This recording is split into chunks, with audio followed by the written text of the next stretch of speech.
Saglit lang, Carol. Bakit ikaw magre-resign, Carol? Ako nga di magre-resign kasi bawal daw eh. Boy, tsaka na lang tayo mag-usap, ha? Carol, siguro galit ikaw sa akin, Carol na. Hindi, Boy, hindi ako galit sa'yo. Kailangan ko lang talaga ng ibang mapapasukan.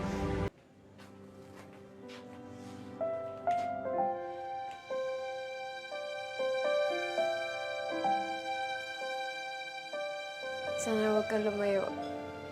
Di ba ang best friend pang habang buhay?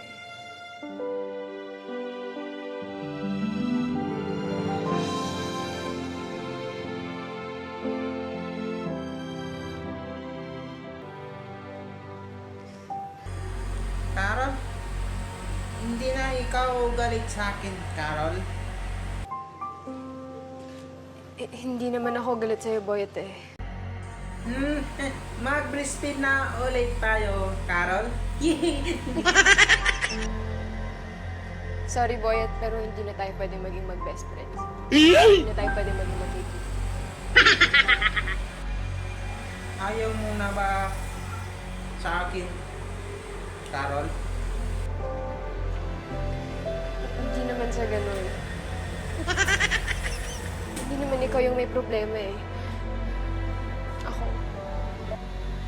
Carol, baka ikaw may problema, Carol. Sabihin mo sa akin, Carol. Kasi baka matulungan kita eh. Basta mag-best friend pa rin tayo, Carol, ah. Boyet, hindi na nga pwede. Kasi nagigilty na ako kapag nagkakausap na tayo eh. Kasi alam kong mali na magkagusto ako sa lalaking may asawa. Boyet, kapag tinuloy pa natin itong pagkakaibigan natin, may masasagasaan tayong tao. Carol, maglakad tayo, Carol. Wala masagasaan.